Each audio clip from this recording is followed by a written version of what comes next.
Welcome to morning bulletin. ఎండనక వాననక సుదీర్ఘ పాదయాత్ర చేపట్టిన వైఎస్ఆర్ కాంగ్రెస్ పార్టీ పునరుద్ధరణకి బలమైన పునాది వేశారు. ప్రతి గ్రామంలో ప్రజల సమస్యలు వినిపించి వారికి దగ్గరయ్యారు. రైతుల ఇబ్బందులు, కూలీల కష్టాలు, గ్రామీణాభివృద్ధి అంశాలను ప్రధానంగా తీసుకున్నారు. ఆ పాదయాత్రలో ప్రజలతో సాన్నిహిత్యం పెంచుకుని వారి నమ్మకాన్ని గెలుచుకున్నారు. ఫలితంగా కాంగ్రెస్ పార్టీ తిరిగి అధికారంలోకి వచ్చింది. వైఎస్ఆర్ కృషి, దృఢ సంకల్పం వల్లే ఈ ఫలితం సాధ్యమైందని కాంగ్రెస్ నాయకులు గుర్తు చేసుకున్నారు. డిప్యూటీ సీఎం బట్టి విక్రమార్క మాట్లాడుతూ వైఎస్ఆర్ చూపిన మార్గం నేటికి పార్టీకి మార్గదర్శకమని, ప్రజల మనసుల్లో ఆయనకు చెరగని స్థానం ఉందని అన్నారు. డాక్టర్ వైఎస్ రాజశేఖర రెడ్డి గారు రాష్ట్ర కాంగ్రెస్ కమిటీ అధ్యక్షుడిగా ఉన్నప్పుడు, అలాగే కాంగ్రెస్ లెజిస్లేచర్ పార్టీ నాయకుడిగా ఉన్నప్పుడు, ఆ తర్వాత రాష్ట్ర ముఖ్యమంత్రిగా అయినప్పుడు కూడా వారితో కలిసి పనిచేసేటువంటి అదృష్టం, భాగ్యం నాకు కలిగింది. 2007లో మొట్టమొదటిసారి స్థానిక సంస్థల నుంచి శాసన పరిషత్కి ఖమ్మం నుంచి నన్ను పోటీ చేసే కార్యక్రమంలో వారు ప్రత్యేకమైనటువంటి చొరవ తీసుకొని, నిర్ణయం తీసుకొని ఆ శాసన పరిషత్కి నేను గెలిచి రావటం, ఆనాటి నుంచి తిరిగి 2009 శాసనసభ ప్రవేశించే నాటి వరకు కూడా చట్టసభల్లో ప్రజాపాలన గురించి, ప్రజల అవసరాల గురించి ప్రభుత్వం చేసే కార్యక్రమాల్ని ఏ రకంగా లేవనెత్తాలి, ఏ రకంగా మాట్లాడాలి, ఏ రకంగా వాటి అమలు చేసే కార్యక్రమంలో భాగం ఎట్లా పంచుకోవాలో వారి దగ్గర నుంచి చాలా స్పష్టంగా నేర్చుకున్నాం. ఆయన కాంగ్రెస్ లెజిస్లేచర్ పార్టీ నాయకుడిగా ఒక సుదీర్ఘమైనటువంటి పాదయాత్ర, మండు టెండల్లో ఆరోగ్యాన్ని కూడా లెక్క చేయకుండా కొన్ని నెలల పాటు నడిచి ఈ రాష్ట్రంలో, ఉమ్మడి రాష్ట్రంలో, ఆ రోజు రాష్ట్రంలో ఉన్నటువంటి ప్రజల యొక్క బాధలు, ఇబ్బందులు, ముఖ్యంగా వ్యవసాయ రంగానికి సంబంధించిన సమస్యల్ని, తాడితులు, పీడితులు, బీదలు, మధ్యతరగతి కుటుంబాలకు ఉన్న సమస్యల్ని అవగాహన చేసుకొని వారు ముఖ్యమంత్రి అయిన తర్వాత ఇప్పుడే పెద్దలు చెప్పినట్టు మొట్టమొదటి సంతకం రైతుల క్షేమం కోసం ఉపయోగపడేటువంటి ఉచిత కరెంటు సంతకం ప్రమాణ స్వీకారోత్సవం రోజే అదే డయాస్ మీద నుంచి చేసినటువంటి సంఘటన ఇప్పటికి కూడా భారతదేశంలో ఎవరైనా ఉచిత కరెంటు ఇస్తున్నామా అని చెప్తే అది కాంగ్రెస్ పార్టీ పేటెంట్ అని చెప్పుకోవడానికి ధైర్యంగా మనకి ఇచ్చినటువంటి వైఎస్ఆర్ తన నాయకత్వంలో రైతు సంక్షేమం, గ్రామీణాభివృద్ధిని ప్రధాన లక్ష్యంగా పెట్టుకున్నారు. తన పాలనలో పలు రైతు అనుకూల పథకాలు ప్రవేశపెట్టి వారికి బలమైన ఆర్థిక మద్దతు ఇచ్చారు. పంటలకు ఉచిత విద్యుత్, రుణమాఫీ, ఫీజు రీయింబర్స్మెంట్ వంటి పథకాల ద్వారా ప్రతి వర్గానికి అండగా నిలిచారు. గ్రామీణ అభివృద్ధి కోసం రహదారులు, నీటిపారుదల ప్రాజెక్టులు చేపట్టారు. ఈ దిశగా ఆయన చేసిన కృషి వల్లే కాంగ్రెస్ పార్టీకి గ్రామీణ స్థాయిలో బలమైన మద్దతు లభించింది. ఐటీ పరిశ్రమల శాఖ మంత్రి శ్రీధర్ బాబు మాట్లాడుతూ వైఎస్ఆర్ వారసత్వం కాంగ్రెస్ బలంగా నిలబడడానికి దోహదపడుతుందని తెలిపారు. రైతులకు తోడుగా నిలిచిన వైఎస్ఆర్ ను ప్రజలు ఎప్పటికీ గుర్తుంచుకుంటారని అన్నారు. డాక్టర్ వైఎస్ రాజశేఖర రెడ్డి గారి క్యాబినెట్లో మంత్రిగా ఆ రోజు నాకు పనిచేసే అవకాశం దొరికింది. ఎప్పుడు కూడా రైతు సోదరుల గురించి, గ్రామీణ ప్రాంతాల అభివృద్ధి గురించి నిరంతరం కృషివలుడిగా పనిచేసిన వ్యక్తిగా 2004లో ప్రతి సందర్భంలో కూడా 1999 నుంచి 2004 వరకు మేము ప్రతిపక్ష సభ్యులుగా ఉండి ఎప్పుడు కూడా సిఎల్పి నాయకులుగా అనేక సందర్భాల్లో మాట్లాడుతూ వారు చెప్పింది ఒకటే, రైతు సోదరులకు ధైర్యం కల్పించే విధంగా మీరు ధైర్యంగా ఉండండి. ఆనాడు ఉన్న కరెంటు సమస్యలను దృష్టిలో పెట్టుకొని, ఆనాడు రైతు సోదరులకు సంబంధించిన ఇబ్బందులను దృష్టిలో పెట్టుకొని మొత్తం దేశ చరిత్రలోనే రైతులకు మేలు చేయాలని మేము ప్రభుత్వంలోకి రాగానే 7 గంటలు ఉచిత కరెంటు ఇస్తామని చెప్పి ధైర్యాన్ని వలికి రైతుకు ధైర్యాన్ని ఇచ్చిన మహనీయులు డాక్టర్ వైఎస్ రాజశేఖర రెడ్డి గారు. ఎన్నికల వెంటనే 2004 సంవత్సరంలో మేము కూడా ప్రత్యక్ష సాక్షులం. ఆనాడు చాలామంది, అంటే ప్రత్యేకంగా అధికారులు 7 గంటలు విద్యుత్ సరఫరా ఉచితంగా ఇవ్వటం కష్టం, రైతు సోదరులకు కొద్ది రోజుల తర్వాత ఆలోచన చేస్తామని అధికారులు వచ్చి చెప్తే చాలాసేపు కూడా చాలామంది ఉన్నారు. అప్పుడు పెద్దలు రఘువీరారెడ్డి గారు కూడా ఉండే కావచ్చు అక్కడ. ఓ గంటన్నర సేపు ప్రభుత్వ అధికారులు అందరూ కూడా ఈ ఉచిత విద్యుత్తుకు సంబంధించి వీలు కాదు, ఆనాడు ఇప్పుడున్నట్టు ప్రభుత్వ ఖజానాకు సంబంధించి అనేక ఇబ్బందులు ప్రభుత్వం రాగానే, ఈనాడు కూడా మా ముఖ్యమంత్రి గారు ఉప ముఖ్యమంత్రి గారు చూస్తూ ఉన్నాం. మా ప్రభుత్వానికి సంబంధించిన సహచరులందరం కూడా ఈరోజు ఆర్థిక వ్యవస్థ గాడిలో పెట్టే ప్రయత్నంలో చేస్తూ ఉన్న సందర్భం. ఆనాడు కూడా మరి రాజశేఖర్ రెడ్డి గారు మరి కొత్త సంక్షేమ కార్యక్రమాల అభివృద్ధి చేపట్టాలన్నా అధికారులు వాస్తవిక విషయాలు చెప్పినప్పుడు పూర్తి స్థాయిలో విషయ సేకరణ చేసి రైతు సోదరులకు ఇచ్చిన మాటపై మనం నిలబడాలి ఖచ్చితంగా అని చెప్పి వారి మొట్టమొదటి జీవో సంతకం చేసింది రైతు సోదరులకు సంబంధించి ఉచిత విద్యుత్. కాళేశ్వర ప్రాజెక్టులో జరిగిన అవినీతి కేసీఆర్ కు బాగా తెలిసే జరిగిందని టీపీసీసీ చీఫ్ మహేష్ కుమార్ గౌడ్ అన్నారు. అసెంబ్లీలో మాట్లాడిన ఆయన ఈ ప్రాజెక్టులో 100 కోట్ల అవినీతి జరిగిందని, దీనికి బాధ్యత ఎవరు వహిస్తారో ప్రజలు అడుగుతున్నారని తెలిపారు. కాంగ్రెస్ ప్రభుత్వం ఆ అవకతవకలపై న్యాయ విచారణ జరుపుతున్నదని చెప్పారు. అవినీతి వల్లే తెలంగాణకు ఆర్థిక నష్టం జరిగిందని, రైతులు ప్రజలు దాని ఫలితాలు అనుభవిస్తున్నారని మహేష్ కుమార్ గౌడ్ ఆగ్రహం వ్యక్తం చేశారు. ఈ అంశంపై బహిరంగంగా చర్చించడానికి కాంగ్రెస్ సిద్ధంగా ఉందని స్పష్టం చేశారు. ప్రాజెక్టులో ఖర్చు చేసిన డబ్బులు ఫలితం రాకపోవడంపై కేసీఆర్ సమాధానం చెప్పాలని డిమాండ్ చేశారు. కవిత గారి స్టేట్మెంట్ కేసీఆర్ కుటుంబంలో ఒక కొత్త నాటకాన్ని తెరదీశారు. ప్రజలు తెలుసుకోవలసింది కేసీఆర్తో పాటు వారి కుటుంబం అంతా కూడా ఒక పెద్ద దొంగల ముఠ. ఇలా చాలా తెలివిగా కవిత రూపంలో వచ్చి కేసీఆర్ని రక్షించే ప్రయత్నంలో భాగంగా మా నాయనకి ఏం తెలియదు, హరీష్ రావే దీంట్లో అవినీతికి పాల్పడినాడు, సంతోష్ రావే పాల్పడినాడని చిలక పలుకులు పలుకుతా ఉంది. కవిత గారు ఇచ్చిన మాటలకి ప్రజలు తెలుసుకోవలసింది ఆనాడు రాష్ట్ర ముఖ్యమంత్రి కేసీఆర్ గారి యొక్క ఆజ్ఞ లేనిదే చీమ కూడా కదలలేని పరిస్థితి. మరి కవిత మాటలు నిజమైతే హరీష్ రావు గారే అవినీతికి పాల్పడి ఉంటే ఆనాడు హరీష్ రావు ఇరిగేషన్ మంత్రిగా ఉంటే ముఖ్యమంత్రిగా కేసీఆర్ గారు ఉన్నారు, కవిత గారు పార్లమెంట్ సభ్యురాలుగా ఉన్నారు. ఇవాళ కవిత చెప్పిన మాటలు నిజమైతే మరి హరీష్ రావు గారిని చర్యలు ఎందుకు తీసుకోలే ఆ రోజు ముఖ్యమంత్రి గారు? మరి ఈ కవిత గారు ఆ రోజు ఈ అంశాన్ని ఎందుకు లేవనెత్తలేదు? ఇవల్ల తెలంగాణ ప్రభుత్వం పారదర్శకంగా పనిచేస్తూ అవినీతి భాగవతాన్ని బయటకు తీసుకొస్తే బీఆర్ఎస్ గుండెలు ఎట్లాగో రైలు పెరుగుతున్నాయి, కానీ బీజేపీ నేతల గుండెలు కూడా రైలు పెరుగుతూ ఉన్నాయి. వాళ్ళు పరిపూర్ణంగా ప్రక్షాళన జరగాలని అవినీతి అని ఘోష్ కమిషన్ ద్వారా చాలా వాస్తవాలు బయటకు తీసుకొస్తే టీఆర్ఎస్ తరఫున బీజేపీ వకాలతో పుచ్చుకున్నట్టుగా మాట్లాడుతూ ఉంది, ఒకరిద్దరు నాయకులు మినహా. కాళేశ్వరంలో కర్త కర్మ క్రియ అన్నీ తానే అని చెప్పుకున్న కేసీఆర్ గారు అవినీతి కూడా బాధ్యత వహించాల్సిందే. కవిత గారి మాటల్లో ఒకటి మాత్రం వాస్తవం స్పష్టమైంది, ఆవిడ కూడా అంగీకరిస్తూ ఉన్నారు, కాళేశ్వరంలో అవినీతి జరిగింది. ఆవిడకి వాటాలు తెలియకపోవచ్చు, కేసీఆర్కి వచ్చిన వాటా ఎంత, హరీష్ రావుకి వచ్చిన వాటా ఎంత, కేటీఆర్కి వచ్చిన వాటా ఎంత, ఈమెకి ఏమైనా వాటా తక్కువ వస్తే వచ్చిండొచ్చు, కవిత గారికి వచ్చిన వాటాల్లో ఏమైనా తగ్గుదల ఉంటే ఉండొచ్చు, వాటాల హెచ్చుతగ్గులు ఉండొచ్చు, కానీ అవినీతి జరిగింది అనేటువంటి మాట మాత్రం కవిత కూడా యాక్సెప్ట్ చేస్తావు. అసెంబ్లీలో హరీష్ రావు ప్రసంగం తర్వాత బీఆర్ఎస్ శ్రేణుల్లో ఉత్సాహం నెలకొంది. కానీ ఆ ఉత్సాహాన్ని తగ్గించేందుకు కవిత వ్యాఖ్యలు ఉద్దేశపూర్వకంగా వచ్చాయని పార్టీ వర్గాలు అంటున్నాయి.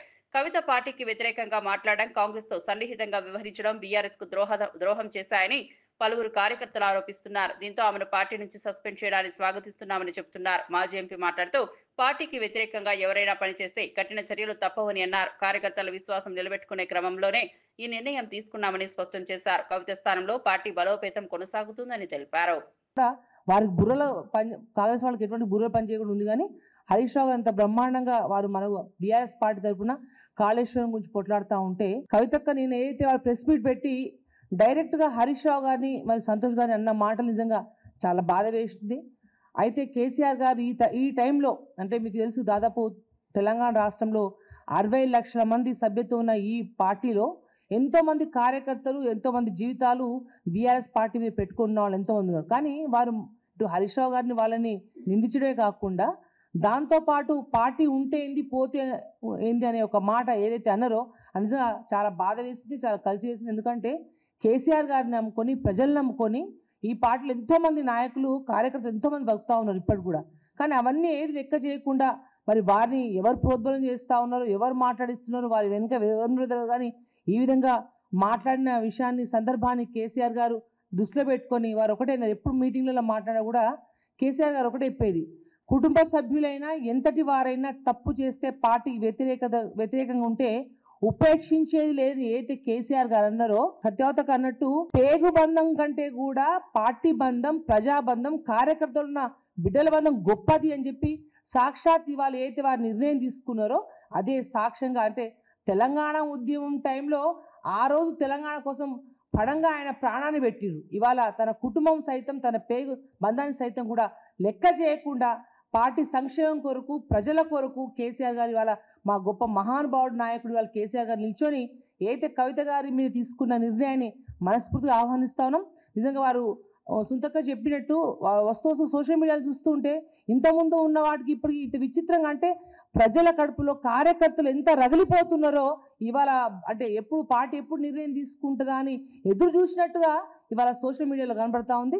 ఖచ్చితంగా కేసీఆర్ గారి నాయకత్వంలో రానులో ఇంకా పటిష్టంగా అందరం ఈ మహిళా లోకం కూడా పూర్తి స్థాయిగా పనిచేస్తుందని తెలియపరుస్తూ మరొకసారి మా నాయకుడిని ఏదైతే నిర్ణయం తీసుకున్నారో దాన్ని అందరం కూడా మనస్ఫూర్తిగా ఆహ్వానిస్తా ఉన్నాం. కేసీఆర్ అంటేనే బీఆర్ఎస్, బీఆర్ఎస్ అంటేనే కేసీఆర్ అని మాజీ ఎమ్మెల్యే సునీత గొంగుడి అన్నారు. కేసీఆర్ ప్రాణాలను సైతం పణంగా పెట్టి ప్రత్యేక తెలంగాణ సాధించారని గుర్తు చేశారు. కానీ కవిత వ్యాఖ్యలు పార్టీకి తీవ్ర నష్టం కలిగించేలా ఉన్నాయని ఆమె విమర్శించారు. కవిత భుజం మీద తుపాకీ పెట్టి ఎవరు కాలుస్తున్నారని, ఆ కుట్రలో ఎవరు ఉన్నారో త్వరలో బయటపడుతుందని చెప్పారు. పార్టీ బలోపేతం కోసం కవితపై చర్యలు తప్పనిసరైనవి అని అన్నారు. కార్యకర్తల నమ్మకాన్ని కాపాడుకోవడంలో పార్టీ ఎప్పుడు వెనకడుగు వేయదని అన్నారు. తెలంగాణ ప్రజల కోసం చేసిన కేసీఆర్ పేరు చెరగకుండా నిలబడేలా కూటమిగా కృషి. ఈరోజు బీజేపీకైనా కాంగ్రెస్ పార్టీకైనా హడలెత్తిచ్చే పార్టీ బీఆర్ఎస్ పార్టీ. మొన్న ఎన్నికలలో, అసెంబ్లీ ఎన్నికలలో ఓడిపోయినా, పార్లమెంట్ ఎన్నికలలో సీట్లు రాకపోయినా ప్రజలు మాత్రం మళ్ళీ కేసీఆరే కావాలి, మళ్ళీ బీఆర్ఎస్ఏ అధికారంలోకి రావాలని ఆకాంక్షిస్తూ ఉన్నారు. అడుగడుగున క్షేత్రస్థాయిలో ఇది స్పష్టంగా కనిపిస్తూ ఉంది.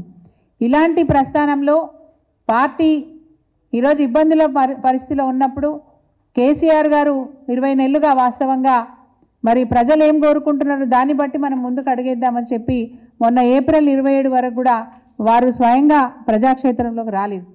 పార్టీ పుట్టినరోజు పండుగ నాడు ఆ రోజు మరి మనందరికీ తెలుసు, పెద్ద ఎత్తున బహిరంగ సభ పెట్టి తాను ఏం చెప్పదలుచుకున్నారో చెప్పినారు. బీఆర్ఎస్ పార్టీ యొక్క ప్రస్థానం, బీఆర్ఎస్ పార్టీ యొక్క గౌరవం ఇంకా పెద్దగా పెరిగేటట్టుగా వారు ప్రవర్తించిన తీరు దేశమంతా ఒక చర్చ అయింది. రేవంత్ రెడ్డి గారు దాన్ని ఓర్చుకోలేకపోయినారు. నన్ను ఒక్కసారి కూడా యాద్ చేయకపోయా కేసీఆర్, కాంగ్రెస్ పార్టీని కూడా యాద్ చేయకపోయా కేసీఆర్ అని చెప్పి ఓర్చుకోలేని పరిస్థితి. అంత గొప్పగా కేసీఆర్ గారి ప్రసంగం ఉండే. మన పార్టీ ఏంది, పార్టీ పుట్టింది ఎట్లా, ప్రస్థానం ఏంది, భవిష్యత్ ఏంది అనే విషయాల గురించి చాలా కులంకుశంగా కేసీఆర్ గారి ప్రసంగంలో మనందరికీ అర్థమైనప్పటికీ ఎందుకో కవిత గారికి మాత్రం అది అర్థం కానట్టుంది. పార్టీ ఎంత ఉంటే ఎంత, పోతే ఎంత అంటే, కవిత గారు మీరు ఒకసారి జ్ఞాపకం చేసుకోండి, టీఆర్ఎస్ పార్టీ బీఆర్ఎస్ పార్టీ ఉంది కాబట్టి 2 సార్లు మీకు పార్లమెంటు నియోజకవర్గంలో 2 సార్లు బీఫామ్లు ఇచ్చే అవకాశం ఇచ్చింది పార్టీ, 2 సార్లు మీకు ఎమ్మెల్సీగా అవకాశం ఇచ్చింది పార్టీ. ఎట్లా మర్చిపోయినారు మీరు? ఏ విధంగా మర్చిపోయినారు మీరు? పార్టీ ఉంటే ఎంత, పోతే ఎంత అంటున్నారు. క్షేత్రస్థాయిలో అడుగు పెట్టండి. ఈరోజు పార్టీ కార్యకర్తలు మిమ్మల్ని నిలిచే పరిస్థితి వచ్చింది. మీకు మీరుగా మీ స్థాయిని తగ్గించుకున్నారు తప్ప ఇంకొకటి కాదు. ఈరోజు సమిష్టి నిర్ణయం కేసీఆర్ గారు నిజంగా సత్యవతి అక్క చెప్పినట్టు ఇది ప్రజలందరూ కూడా స్వాగతిస్తూ ఉన్నారు. ఎందుకంటే మీది రక్తబంధమే కావచ్చు, మీరు కన్నకూతురు కావచ్చు, కానీ బీఆర్ఎస్ పార్టీని కేసీఆర్ గారు ఒక కన్న తండ్రిలాగా, కోట్లాది మంది ప్రజలు ఈరోజు కేసీఆర్ గారిని బాపోని పిలుచుకుంటారు. నువ్వు నాన్న అని పిలుస్తావో ఏం పిలుస్తావో తెలియదు, కానీ కేసీఆర్ గారిని తెలంగాణ రాష్ట్ర ప్రజలు బాపోని పిలుచుకుంటారు. అంత గొప్పగా ఆ బంధం అనేది కేసీఆర్ గారితో ముడిపడి ఉంది, బీఆర్ఎస్ పార్టీతో ముడిపడి ఉంది. బీఆర్ఎస్ పార్టీ నీకు నచ్చలేదేమో కానీ కేసీఆరే బీఆర్ఎస్, బీఆర్ఎస్ఏ కేసీఆర్. అలాంటి పార్టీని ఈరోజు ఉంటే ఎంత పోతే ఎంత అని మాట్లాడినారు. కోట్లాది మంది ప్రజలు మళ్ళా బీఆర్ఎస్ఏ అధికారంలోకి రావాలని కోరుకుంటున్నారు. ఇట్లాంటి సందర్భంలో ముఖ్యంగా కేసీఆర్ గారు కొంత మానసికంగా ఒత్తిడిలో ఉన్న సందర్భంలో ఒక కన్న కూతురుగా మీరు చేయాల్సిన కామెంట్స్ అవి కావు, మీరు మాట్లాడాల్సిన విషయాలు అవి కావు. రాష్ట్రంలో పత్రికా స్వేచ్ఛపై ప్రభుత్వం దాడులు జరుపుతోందని వైఎస్ఆర్సీపీ ప్రతినిధి జూపిడి ప్రభాకర్ రావు ఆగ్రహం వ్యక్తం చేశారు. సాక్షి పత్రికలో పోలీసులు ప్రమోషన్లు ఆగిపోయాయనే కథనం రాయడమే కారణంగా దాడులు జరుగుతున్నాయని ఆయన ఆరోపించారు. ప్రజాస్వామ్య దేశంలో మీడియా స్వేచ్ఛను అణగదొక్కే విధానం అన్యాయమన్నారు. కూటమి ప్రభుత్వం తన దురాగతాలను బయటపెట్టకుండా అడ్డుకోవడమే లక్ష్యమని ఆయన విమర్శించారు. ప్రజలు తెలుసుకోకూడదనే ఉద్దేశంతో పత్రికలపై ఒత్తిడి తెస్తున్నారని అన్నారు.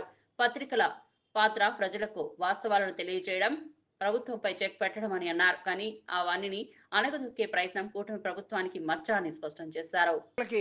ఉదయమంతా ప్రజల్లో తిరిగినటువంటి ఆ వార్త మీద ఊహించిన రీతిలో ప్రభుత్వ ఆదేశాలున్నాయని పోలీసులు వచ్చి సాక్షి ఆఫీసు విజయవాడలో ఉన్నటువంటి సాక్షి ఆఫీసు మీద దాడి చేసి దాదాపు 45 నిమిషాలు రాత్రి 12:30 నుంచి దాదాపు 1:30 దాకా వాళ్ళు చేసినటువంటి వీరంగం కానీ దుర్భాషలాడినటువంటి విధానం కానీ పత్రికా స్వేచ్ఛని ఏ విధంగా కాలరాయాలో ఆర్టికల్ 19 సెక్షన్ A కింద ఉన్నటువంటి ఫెసిలిటీ ఏదైతే ఉందో రాజ్యాంగంలో దాన్ని కూడా లెక్క చేయకుండా ప్రభుత్వం కాలు రాస్తున్నటువంటి అంశం మీ అందరికి తెలుసు. ఈరోజు వార్త అయింది, రాత్రి సాక్షి ఆఫీసు మీద ఆంధ్రప్రదేశ్లో ప్రభుత్వం పోలీసులు చేసినటువంటి దాడి. కారణం ఏంటంటే పోలీసు డిపార్ట్మెంట్లో ఆగస్టు 30వ తేదీ నాటికి 31వ తేదీ నాటికి ప్రమోషన్స్ రావాల్సినటువంటి చాలా మంది ప్రమోషన్ నోచుకోక మిగతా ఆర్టీసీ ఎంప్లాయీస్ లాగానో రెవెన్యూ ఎంప్లాయీస్ లాగానో ఒక ధర్నా చేయలేని దశలో ఉన్నటువంటి డిసిప్లిన్ ఫోర్సెస్గా ఉన్నటువంటి పోలీసు మాకు రావాల్సిన ప్రమోషన్స్ ఈ నెల లోపల రాకపోతే చాలా మంది రిటైర్ అయిపోతారు అని వాళ్ళ మదన పడుతున్నటువంటి ఒక వార్తను ప్రజాక్షేమం కోసం ప్రత్యేకంగా ఉద్యోగస్తుల తరపున నిలబడటం కోసం సాక్షి పత్రిక చేసినటువంటి ఒక సాహసం. అది వార్త రాయకూడదట, పోలీసుల తరపున మాట్లాడే హక్కు సాక్షికి లేదట.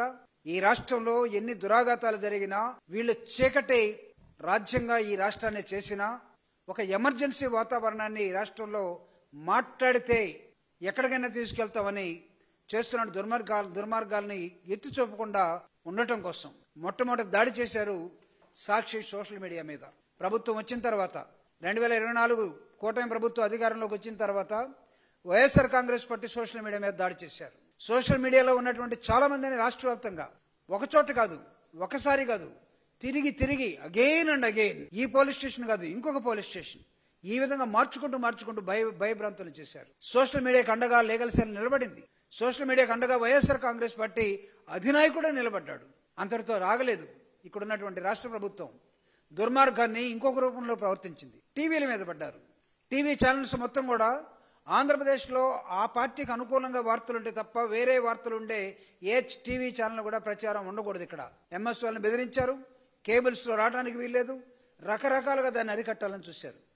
తీరా చూస్తే రాత్రి సాక్షి పత్రిక మీద ప్రింటింగ్ జరుగుతున్న చోట విజయవాడలో వీళ్ళు చేసినటువంటి దాడి, అర్ధరాత్రి మనకు స్వతంత్రం వచ్చింది అనుకుంటాం, కానీ అదే అర్ధరాత్రి పత్రికా స్వతంత్రాన్ని కాలరాసే విధానం తెలుగుదేశం పార్టీ రాత్రి చూయించింది, కూటమి పార్టీ రాత్రి చూయించింది.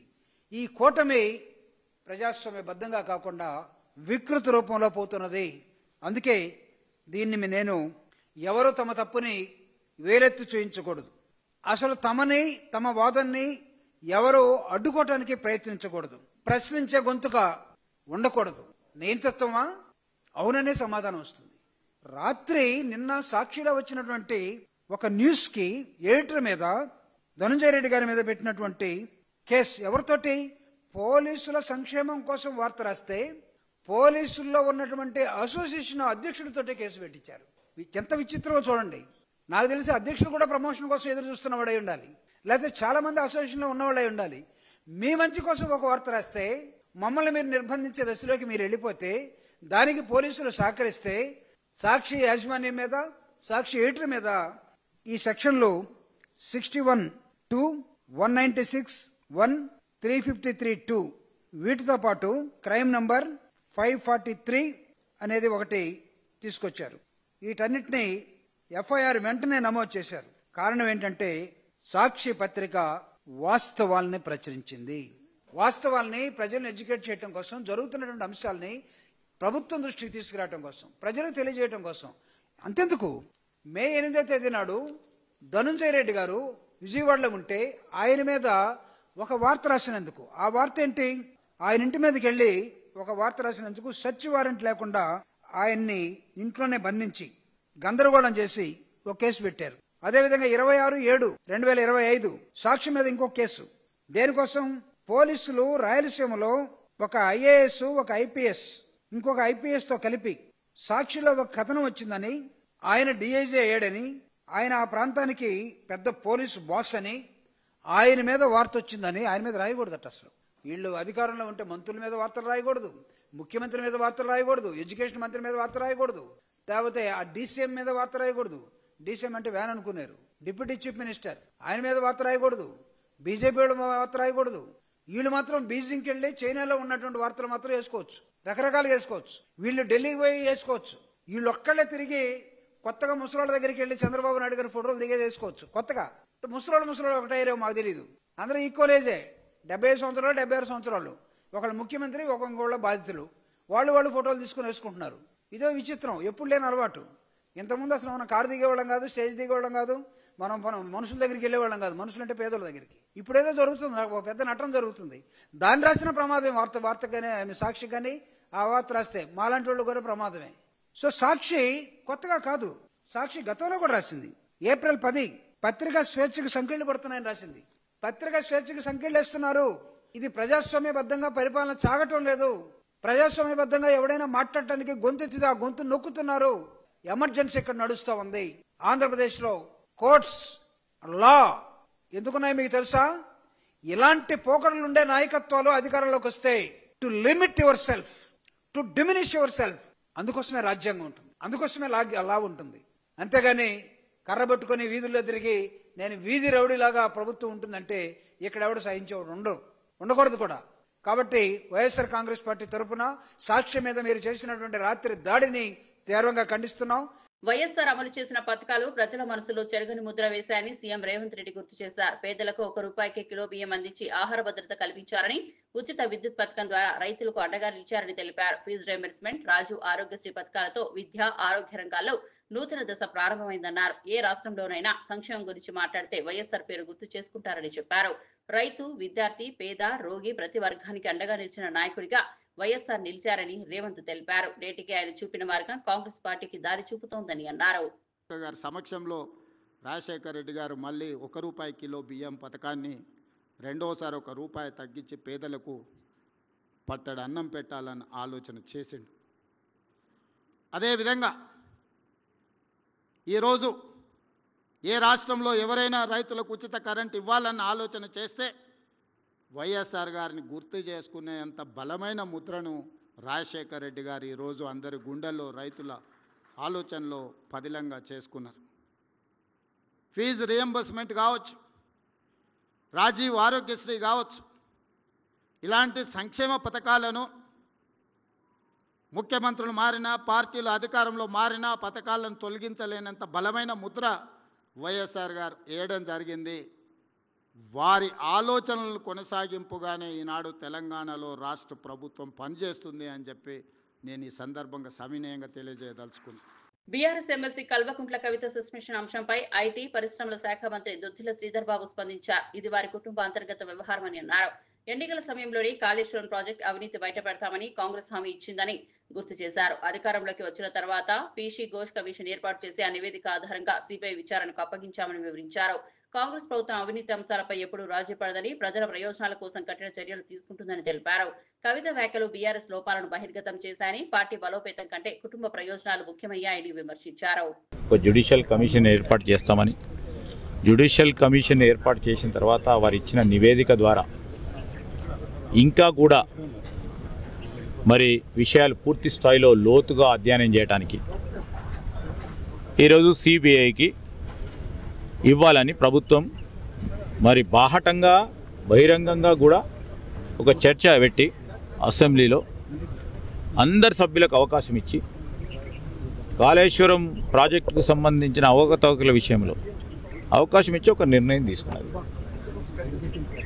పూర్తి స్థాయిలో ఏదైతే నివేదిక ఉందో, పీసీ ఘోష్ గారి నివేదిక ఉందో, మీరందరూ కూడా స్పష్టంగా మీ చేతిలో కూడా ఉంది.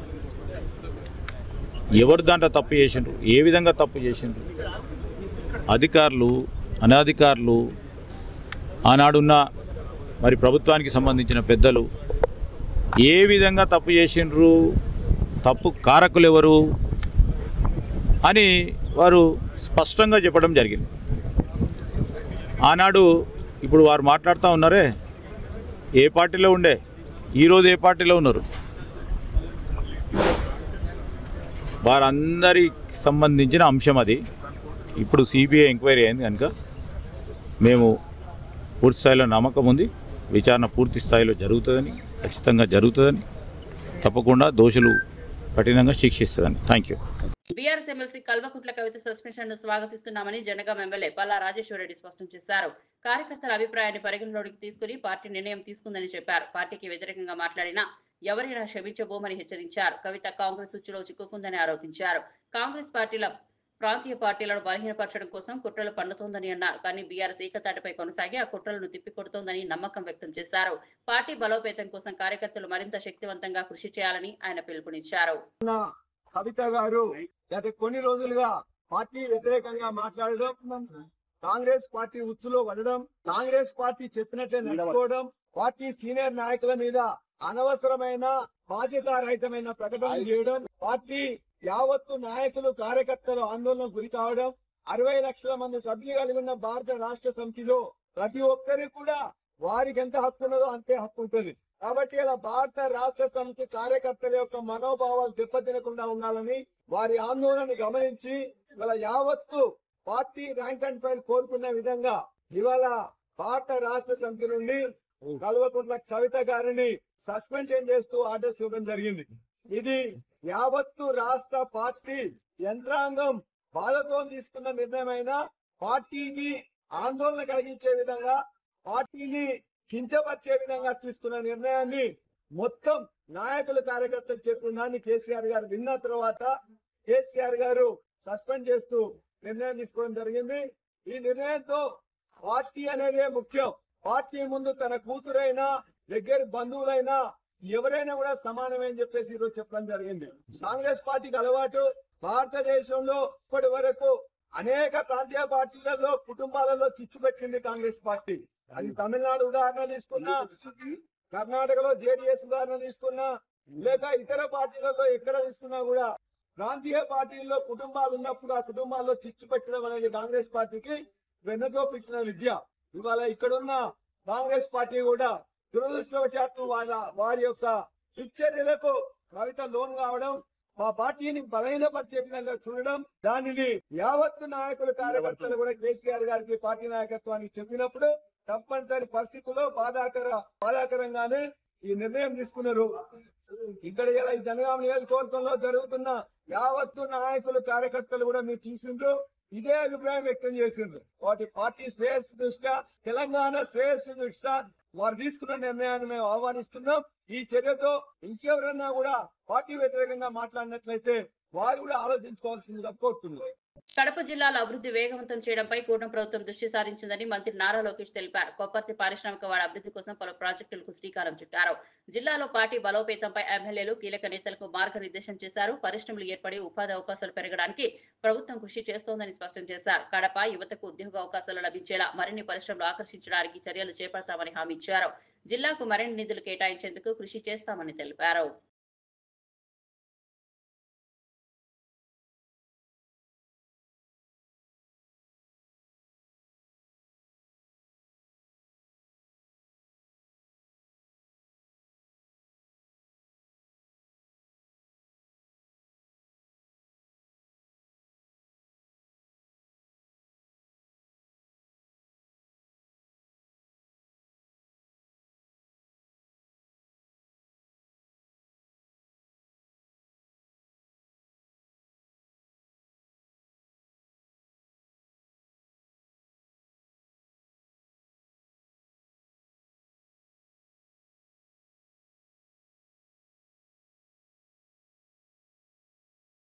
ఢిల్లీ మద్యం కేసు బెయిల్ తర్వాత కవిత బీఆర్ఎస్ మధ్య దూరం క్రమంగా పెరిగి చివరకు సస్పెన్షన్ వరకు వెళ్లింది. సామాజిక తెలంగాణ కోసం పోరాడాలంటూ ఆమె చేసిన వ్యాఖ్యలు, మాజీ మంత్రులు హరీష్ రావు, సంతోష్ కుమార్లపై ఆరోపణలు ఈ పరిణామానికి కారణమయ్యాయి. తనపై కుట్రలు జరుగుతున్నాయని కవిత పలుమార్లు వ్యాఖ్యానించారు. పార్టీ నిర్ణయంతో ఇకపై ఇప్పుడు సస్పెన్షన్ కి గురైన ఆమె జరిపే మీడియా సమావేశంలో ఎలా స్పందిస్తారనేది రాష్ట్ర రాజకీయాల్లో ఆసక్తికరంగా మారింది.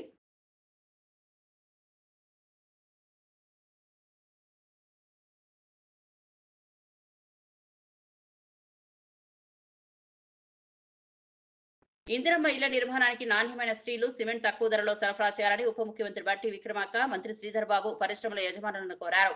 రాష్ట్రంలో 22,500 కోట్లతో 4.5 లక్షల ఇళ్ల నిర్మాణం జరుగుతుందని తెలిపారు. మానవీయ కోణంలో ఆలోచించి నాణ్యమైన సరుకు అందించాలన్నారు. కంపెనీలని ఒకే ధరతో సరఫరా చేయాలని సూచించారు. పరిశ్రమల అభివృద్ధికి ప్రభుత్వం చేస్తున్న సహకారం దృష్టిలో పెట్టుకుని యాజమాన్యాలు స్పందించాలని కోరారు. త్వరలో ధరలు ఖరారు చేస్తామని ప్రతినిధులు హామీ ఇచ్చారు.